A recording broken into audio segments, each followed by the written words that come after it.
Like, how did you get started mixing? The sound mixing too hard to get into. I keep listening to Mafia and just blown away how it sounds. I started with just simple vocal mixing. I recorded myself singing and I tried fitting it into already existing instrumentals.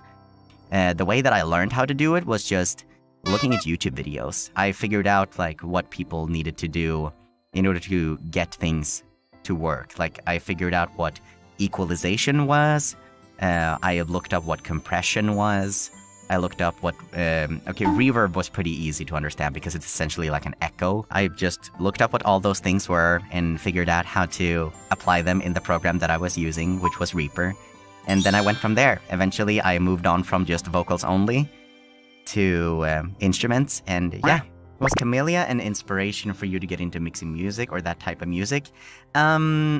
Not as much for mixing. Camellia is always somebody that I've admired ever since I discovered them way back in the day through their work on a song called Ryusegun. It means meteor shower.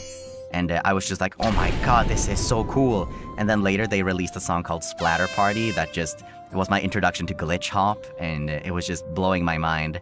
But I'm never... at that point, I was still not very knowledgeable about mixing actual instruments. All I knew about at that time was vocal mixing. And when I actually got into like mixing instruments, I mainly stuck to the genre that I was the most familiar with, which was rock and metal. I have tried learning EDM production a few times, but it is oh so hard. EDM production is very, very difficult.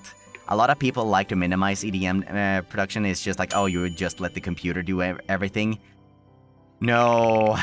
Oh my god, it's so hard. Especially dubstep. Designing synths and growls is just makes my brain hurt. It's so difficult. I have seen like the project files for some of Camellia-san's songs, and it's like a different language.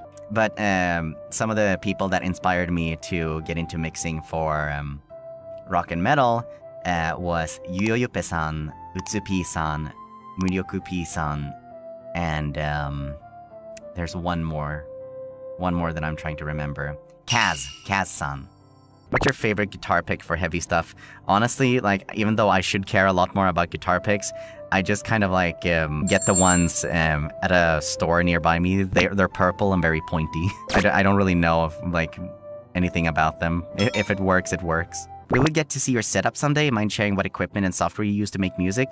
And love you, Ike. You're incredibly talented. Lucas Mafia was Pog. My setup is incredibly minimalistic. I have an audio interface and instruments. That's pretty much it. I mean, I have my mic too, as well. I have 3 mics. This one right here. This is an Audio-Technica AT4040. It's very bright because it's a condenser. I also have a Shure SM7B, which is the same mic that Shu uses, I believe. That's a dynamic microphone, and it tends to not be... It's a bit more rounded when it comes to the high end. And I also have an Aston Origin, which is another mic that didn't work out very well. It didn't fit my voice. And it was also like rather defective, so I don't use it anymore. How many monitors do you have? I use 2 monitors. Damn, 3 mics? Is it bad that I want to get more mics? Mics can sound different. Yes, very, very different.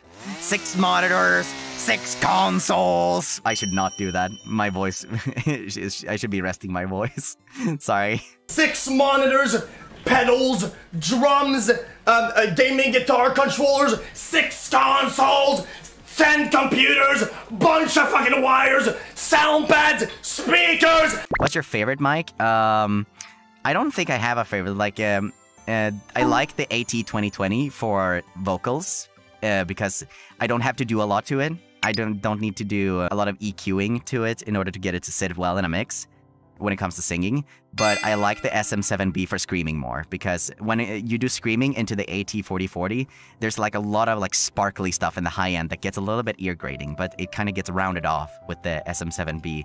In fact, you can even boost the high end with the SM7B and still have it sound very pleasant. Have you used the Blue Yeti before? Yes, I have. For a USB microphone, for just like starting out with like doing a podcast, for like talking on Discord, or doing a little bit of singing or voice acting, whatever have you. For USB mic, I think it's absolutely fine. For ASMR, maybe not so much. Any mic recommendations? Depends on your budget. On your budget. Depends if you're going the XLR route or the USB route. If you're going USB, I think the Blue Yeti is pretty good. If you're going XLR, then you're gonna have to get an interface, usually a Scarlett Solo. That tends to be like a really good one if you're just doing like recordings with a mic. And I'm always gonna recommend the NT1A by Rode, because that's, in that price range, probably the best mic that you can get. It works for almost every type of voice. Almost. Hey Ike, may I know the color of your guitar? Well, let's see. My LTD is black. My Epiphone Les Paul Custom is a sort of like white yellow-ish color, like cheese colored, I guess. That's the best way I can put it. My Ibanez, I put the name of the Ibanez on stream in the past. It has like a gray pattern on it. If you look around on Twitter, then you can probably find it somewhere. And my Schecter Omen 8 is in a like dark red color. If you look up Schecter Omen 8, you'll see what it looks like. Every bridge we built, you think it's yours to burn it down. Just burn it down. It's so good.